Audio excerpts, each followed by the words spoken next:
5 দিন মাল্টিপ্লেক্সে ছিলাম না। 5 দিন পরে এসে 22টা শো পেয়েছিস ভাই। 2টা শো পাওয়ার কথা ছিল এত ব্যাড রিভিউর পরে। এটাই হচ্ছে মানুষের ভালোবাসা। আমি খুব এক্সাইটেড ছিলাম। ফারিন, ওরে মাই গড, কি সুন্দর টাইগা। আমি তো খুব এক্সাইটেড ছিলাম যে আমার দিলরুবা। আর আরেকজন তো পরি ফাটিয়েই দিয়েছে। পরেই গান শুনি এখন। আমি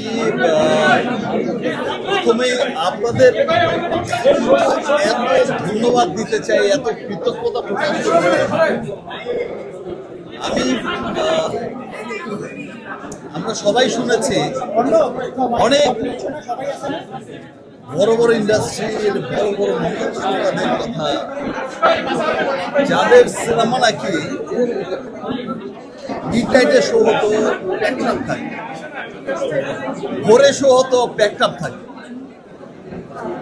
যার জন্য উদ্গ্রীব থাকে, যাদের সিনেমা আসলে কিছুই হতো না, অনেক ভুলভাল সিনেমা, অনেক বাজে গল্পের সিনেমাও তাদের সুপার হিট হয়ে যেত শুধুমাত্র ওই মহাতারকাকে দেখার। আমি ওই গল্প শুনে এসেছি, আর এবার আমি সেটা দেখলাম যে আসলে রাত বাজে 12টা, আপনারা আমাকে এত ভালোবাসেন যে রাত 12টার সময় আমার ভালোবাসার সব মানুষরা এখানে দাঁড়িয়ে আছে। হ্যাঁ, আমি এইটুকু মানছি যে প্রিন্স টিম পরিপূর্ণ ছবি আপনাদেরকে দিতে পারেনি, দেশের মানুষের কাছে পৌঁছতে পারেনি। বাট বিশ্বাস করেন যে এর কোনো কমতি ছিল না আমাদের।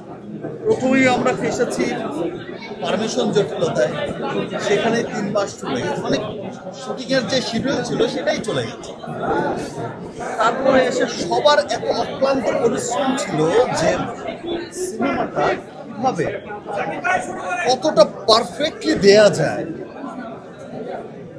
কারণ প্রিন্স নিয়ে মানুষের যেই প্রত্যাশা ছিল, দেখেন প্রিন্স আমি যখন গল্প শুনেছি তখনই আমার মনে হয়েছে যে, এবং যে গল্প যে পরিকল্পনা শুনেছি তখন আমার কাছে মনে হয়েছিল যে এটা আমার জীবনের এই পর্যন্ত করা সবচেয়ে বড় সিনেমা হবে।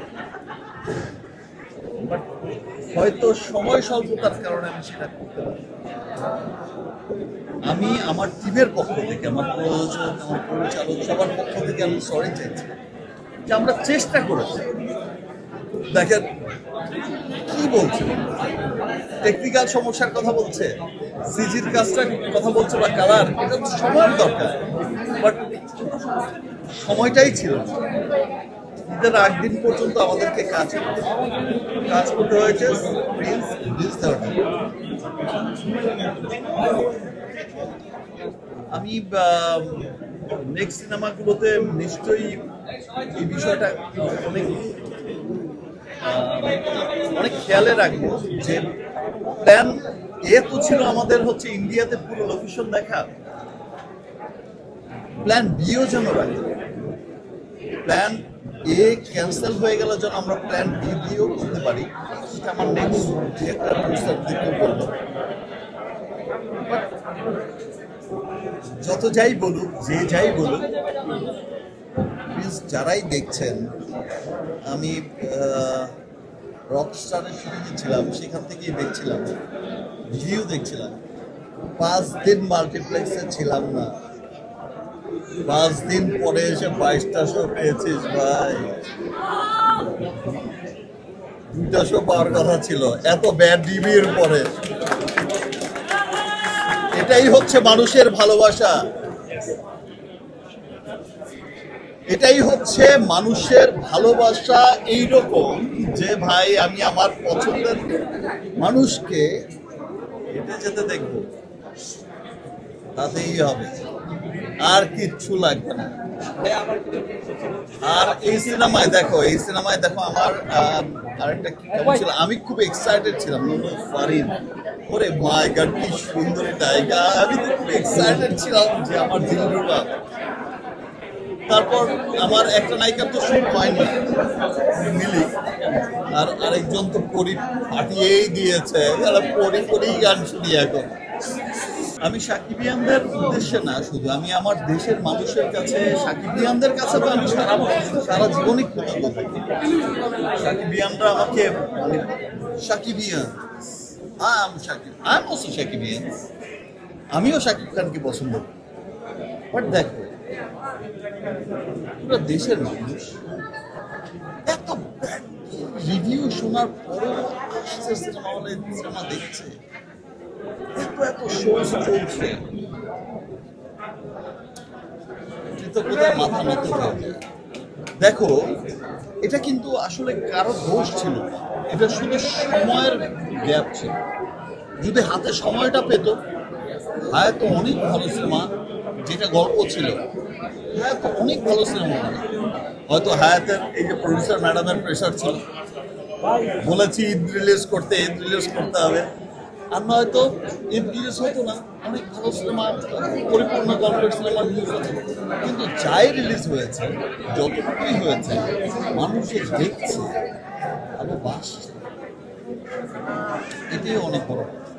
আর একজন ফিমেল প্রডিউসার,